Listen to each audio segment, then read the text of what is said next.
আসসালামু আলাইকুম রহমতুল্লাহি অবরাকাতুহ। সুপ্রিয় ভাই ও বোনেরা,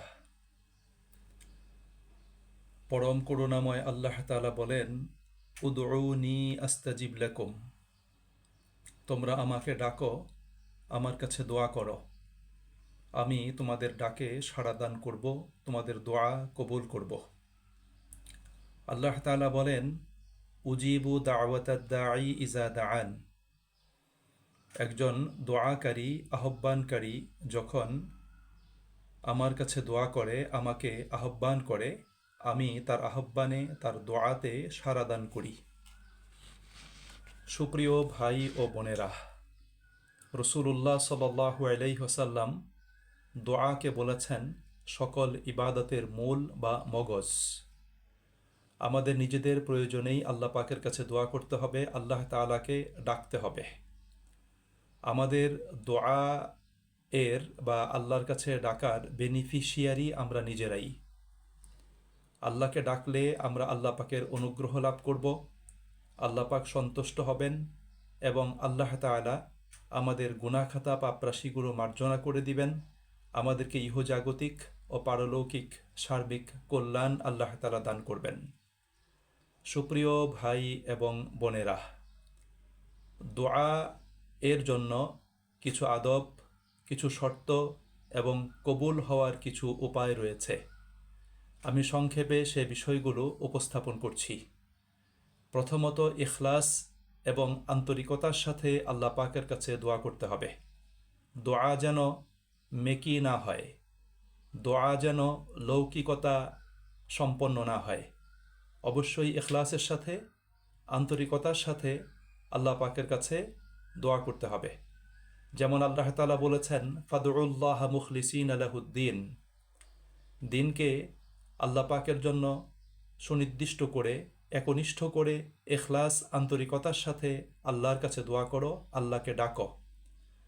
দোয়ার শুরুতে আল্লাহ রাব্বুল আলামিনের গুণগান এবং প্রশংসা করা, এবং দোয়ার শুরুতে, মাঝে এবং শেষে রসুল করিম সাল্লাল্লাহু আলাইহি সাল্লাতু ওয়াসসালামের উপর দরুদ শরীফ পড়া। এই ক্ষেত্রে সূরা ফাতিহাটা আমাদের জন্য মডেল। সূরা ফাতিহার শুরুতে আমরা আল্লাহ তাআলার প্রশংসা এবং গুণগান গাই, আল্লাহ পাকের সাথে নিজেদের সম্পর্কের কথা স্বীকার করি, তারপর নিজেদের প্রার্থিত বিষয়ে আমরা আল্লাহ পাকের কাছে উপস্থাপন করি। দোয়া দৃঢ়তা এবং কবুল হওয়ার আস্থা নিয়ে দোয়া করতে হবে। দোয়া করার সময় যেন কোনো সন্দেহ সংশয় নিজের দিলের ভিতরে না থাকে। আল্লাহ কবুল করবেন, আল্লাহ তাআলাই কবুল করার মালিক, আল্লাহ তাআলাই দিবেন, আল্লাহ তাআলা ছাড়া দেয়ার অন্য কেউ নেই। এই দৃঢ়তা এবং এই আস্থা নিয়ে আল্লাহ পাকের কাছে দোয়া করতে হবে। জীবনের ছোট বড় সব কিছুই আল্লাহ পাকের কাছে চাইতে হবে। দোয়ার ভিতর আকুতি মিনতি করতে হবে এবং তাড়াহুড়া করা যাবে না। সম্ভব হলে দিলটাকে বিগলিত করে কান্না বিজড়িত কণ্ঠে, চোখ থেকে অশ্রু বিসর্জন দিয়ে আল্লাহ পাকের দরবারে দোয়া করতে হবে। দোয়ার পূর্বে কিছু নেক আমল করা, 2 রাকাত সালাত আদায় করা, অথবা কিছু সাদাকা করা, অথবা অন্য যে কোনো একটু নেক আমল করে তারপর আল্লাহ পাকের দরবারে দোয়া করা, এবং সর্বদা ভালো কাজে, কল্যাণকর কাজে নিজেকে নিয়োজিত রাখা। যিনি দোয়া করবেন আল্লাহ পাকের কাছে, তার খাদ্য এবং তার পোশাকটা হালাল হওয়া। তার রুটি রুজি, তার খাদ্য, তার পোশাক যেন হারাম উপার্জন দ্বারা ক্রয়কৃত না হয়, সেটা যেন হালাল হয়, সেদিকে অবশ্যই খেয়াল করতে হবে। কেননা আল্লাহ রাব্বুল আলামিন কোরআনুল কারীমে আমাদেরকে বলেছেন, কুলু মিম্মা ফিল আরদি হালালান তাইয়্যিবা, এই জমিনে, এই পৃথিবীতে যা কিছু হালাল এবং যা কিছু পবিত্র তা তোমরা ভক্ষণ করো, তা পানাহার করো। আল্লাহ রসুল সাল্লাল্লাহু আলাইহি ওয়াসাল্লাম হাদিসে বলেছেন, কেউ যদি হারাম খাদ্য গ্রহণ করে, তাহলে যিনি হারাম খাদ্য গ্রহণ করলেন তার কোনো দোয়া এবং ইবাদত আল্লাহ পাকের দরবারে কবুল হবে না। দোয়াতে নিজের মনটাকে উপস্থিত রাখা, বাড়াবাড়ি এবং সীমালঙ্ঘন না করা। আমি আল্লাহ পাকের কাছে যা কিছু চাচ্ছি সেটা যেন আমার সচেতন মনের অভিব্যক্তি হয়, আমি যেন দিল থেকে চাই, এবং এটা যাতে শুধু মুখ থেকে আবৃত্তি সর্বস্ব না হয়, সেদিকে অবশ্যই খেয়াল করতে হবে। এবং দোয়া করতে গিয়ে কারো প্রতি বদদোয়া না করা, কারো অনিষ্ট কামনা না করা, বরং সকলের কল্যাণ কামনা করে দোয়া করা। দোয়াতে নিজের গুনাহের কথা স্বীকার করা এবং নিজের গুনাহের জন্য অনুতপ্ত হওয়া, লজ্জিত হওয়া এবং অশ্রুসিক্ত নয়নে তাওবা ও ইস্তেগফারের মাধ্যমে বা তাওবা ও ইস্তেগফারের সাথে আল্লাহ পাকের দরবারে দোয়া করা। নিজের জবান এবং অন্তর এটাকে একাকার করে দোয়া করা। আমি যা কিছু মুখে বলছি, যা কিছু চাচ্ছি, সেটা যাতে আমার সচেতন মনের অভিব্যক্তি হয়, সেদিকে খেয়াল করে আল্লাহ পাকের দরবারে দোয়া করা। কোরআন এবং হাদিসে বর্ণিত দোয়া সমূহ দ্বারা আল্লাহ পাকের কাছে দোয়া করা। কোরআনে আল্লাহ পাক যে সমস্ত দোয়া আমাদের জন্য উল্লেখ করেছেন, এই দোয়াগুলো হলো সর্বোত্তম দোয়া। এগুলো যেন আল্লাহ পাকের কাছে আবেদন জানানোর অফিসিয়াল একটা ছক। এই ছকগুলো আল্লাহ তাআলা নিজেই দিয়ে দিয়েছেন এবং রাসূল করিম সাল্লাল্লাহু আলাইহি ওয়াসাল্লামের হাদিস থেকে উত্তম যে সমস্ত দোয়াগুলো আছে, সেই দোয়াগুলোর মাধ্যমে আল্লাহ রাব্বুল আলামিনের দরবারে দোয়া করা। দোয়ায় যা চাওয়া হচ্ছে বা চাওয়া হয়, সেটা হাসিলের জন্য, সেটা লাভের জন্য চেষ্টা করা। আমি শুধু দোয়া করলাম কিন্তু তা হাসিলের জন্য দোয়া করলাম না, তাহলে তো হবে না। আল্লাহ পাকের কাছে জান্নাতের আবেদন জানালাম, জাহান্নাম থেকে আশ্রয় প্রার্থনা করলাম, কিন্তু ব্যক্তিগত জীবনে জান্নাত লাভের উপযোগী আমল করলাম না, জাহান্নাম থেকে বাঁচার জন্য আমল করলাম না, তাহলে তো এই দোয়া হবে না। বা দুনিয়াতে কোনো কল্যাণের জন্য দোয়া করলাম কিন্তু সেই কল্যাণ হাসিলের জন্য চেষ্টা করলাম না, তাহলে তো হবে না। এই জন্য দোয়াতে আমি আল্লাহর কাছে যা কিছু প্রার্থনা করব, যা কিছু আমি আল্লাহ পাকের কাছে চেয়ে নেব, সেটা আমাকে লাভ করার জন্য, সেটা হাসিলের জন্য অবশ্যই নিজেকে চেষ্টা করতে হবে। চেষ্টা ছাড়া, কর্ম ছাড়া দোয়াটা, এটা আল্লাহ পাকের পছন্দনীয় নয়। আল্লাহ পাকের সুন্নতি হলো বান্দা নিজেকে কি করতে হবে, সেই আলোকে গড়ে তুলতে হবে, তাকে চেষ্টা করতে হবে। ভয়, আশা, বিনয়, একাগ্রতা এবং আগ্রহ সহকারে মধ্যম আওয়াজে আল্লাহ পাকের দরবারে দোয়া করা। দোয়ার ভিতরে ভয় থাকবে, আল্লাহ পাকের আযাবের ভয় থাকবে, আল্লাহ পাকের রহমতের আশা থাকবে, বিনয় থাকবে, একাগ্রতা থাকবে এবং আগ্রহ থাকবে। এভাবে আল্লাহ পাকের দরবারে দোয়া করতে হবে। সুখে দুঃখে, সচ্ছল অসচ্ছল, সুস্থ অসুস্থ, সকল অবস্থাতে আল্লাহ পাকের কাছে দোয়া করা। আমি যখন সুখে থাকবো তখনও দোয়া করব, যখন একটু কষ্টে থাকবো তখনও দোয়া করব। আমার জীবনে যখন সচ্ছলতা থাকবে, সুখ স্বাচ্ছন্দ্য থাকবে, তখন দোয়া করব। আবার যখন একটু অসচ্ছল অবস্থায় থাকবো, দুঃখ কষ্টে থাকবো, তখনও দোয়া করব। এবং শারীরিক সুস্থ অবস্থায় দোয়া করব। আবার অসুস্থ যখন হয়ে যাব তখন আল্লাহ রাব্বুল আলামিনের দরবারে আমরা দোয়া করতে থাকব। অর্থাৎ সকল অবস্থায় সর্বদা দোয়াটা অব্যাহত রাখতে হবে। এবং দোয়া করতে গিয়ে কখনো আল্লাহ পাকের অনুগ্রহ থেকে, রহমত থেকে নিরাশ হয়ে দোয়া ছেড়ে দেওয়া যাবে না। যে অনেক দোয়া তো করলাম কিন্তু কোনো কবুল তো হচ্ছে না, অনেক কিছু তো চাইলাম, কোনো কিছুই তো পেলাম না, সুতরাং চেয়ে আর কি লাভ, এরকম চিন্তা করে দোয়া পরিত্যাগ করা যাবে না, বরং দোয়াটা অবশ্যই করে যেতে হবে। হাক্কুল ইবাদ এবং জুলুমের অভিযোগ এবং দাবিসমূহ মিটিয়ে দেওয়া। আমি আল্লাহ পাকের কাছে চাচ্ছি, কিন্তু আমার উপর যদি কোনো বান্দার হক থেকে থাকে, সে হকগুলো কি করতে হবে, মিটিয়ে ফেলতে হবে, সে হকগুলো দিয়ে দিতে হবে। আমি যদি কারো প্রতি জুলুম করে থাকি, তাহলে জুলুমের বিষয়টার প্রতিকার করতে হবে, মিটিয়ে ফেলতে হবে।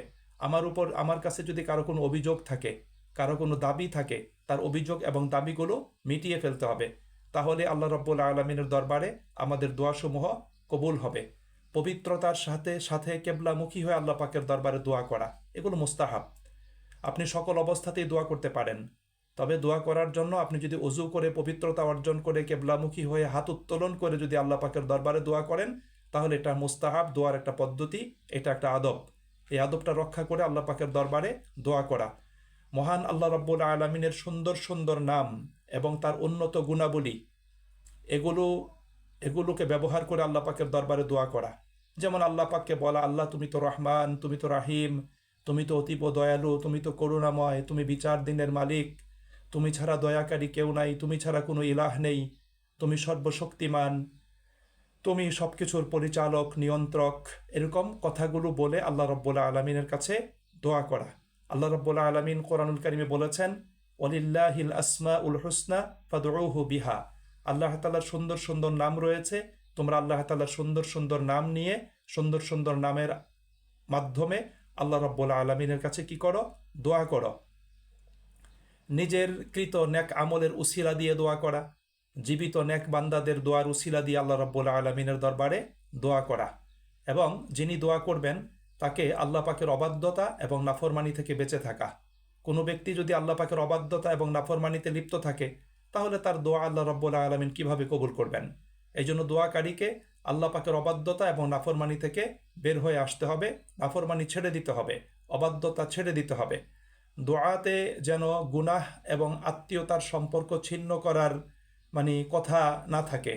অর্থাৎ আমি অমুক ব্যক্তির সাথে সম্পর্ক রাখবো না, তার সাথে যাতে আমার সম্পর্ক না থাকে, অথবা কোনো গুনাহের কাজের জন্য আবেদন জানানো, এগুলো যাতে না হয়। অর্থাৎ দোয়া হবে সবসময় কল্যাণের জন্য, কখনোই কোনো অকল্যাণের জন্য আল্লাহ রাব্বুল আলামিনের কাছে দোয়া হবে না। এবং আল্লাহ ছাড়া অন্য কোনো ব্যক্তি বা বস্তুর নিকট কোনো কিছু না চাওয়া, আল্লাহর কাছেই চাইতে হবে। অনেক মূর্খ মানুষ, অনেক বিভ্রান্ত মানুষ, তারা গায়রুল্লাহর কাছে আবেদন জানায়। যেমন মাজারে গিয়ে কবরে যিনি শায়িত আছেন তার কাছে আবেদন জানায়, অথবা কোনো ব্যক্তির কাছে আবেদন জানায়, কোনো স্থানে গিয়ে সেই স্থানের মাধ্যমে সে কি করে, বরকত লাভের জন্য সে চেষ্টা করে। এগুলো সুন্নাহ পরিপন্থী, এগুলো ইসলামী যে শরিয়ার পরিপন্থী, এগুলো করা যাবে না। আল্লাহ ছাড়া অন্য কোনো ব্যক্তির কাছে চাওয়া যাবে না, আল্লাহ ছাড়া অন্য কোনো বস্তুর কাছে, অন্য কোনো কিছুর কাছে চাওয়া যাবে না। ইভেন কোনো অলিয়া উলিয়ার কাছে, কোনো নবী রাসূলের কাছে, ইভেন রাসূল করিম সাল্লাল্লাহু আলাইহি ওয়াসাল্লামের কাছেও কোনো কিছু চাওয়া যাবে না। সব কিছু চাইতে হবে আল্লাহ রাব্বুল আলামিনের কাছে। দোয়া কবুলের সময়, অবস্থা, স্থান, পরিবেশ, এটার সুযোগটা গ্রহণ করা। দোয়া কবুলের জন্য কিছু সময় আছে, যেটা হাদিসে রাসূল করিম সাল্লাল্লাহু আলাইহি ওয়াসাল্লাম উল্লেখ করেছেন, এই সময়টাকে কাজে লাগানো। যেমন মনে করেন আপনার আজানের পরে দোয়া, বৃষ্টি যখন পতিত হয় তখনকার দোয়া, তারপর রোজাদার ব্যক্তির দোয়া, ইফতারের পূর্বে মুহূর্তে দোয়া, এহরামকারী ব্যক্তির দোয়া, মা বাবার দোয়া, মা বাবার জন্য সন্তানের দোয়া, এরকম অনুপস্থিত ব্যক্তির জন্য দোয়া, এই দোয়াগুলো কবুল হয়।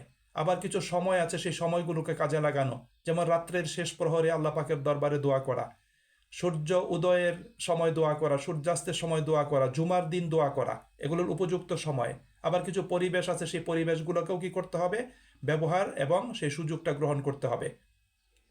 যিনি দোয়া করবেন আল্লাহ পাকের কাছে, তাকে সবসময় আমর বিল মারুফ এবং নাহিয়ানিল মুনকারের কাজ করা, অর্থাৎ তিনি নিজে সৎ কাজ করবেন, অন্য মানুষকেও সৎ কাজ করার জন্য নির্দেশ প্রদান করবেন।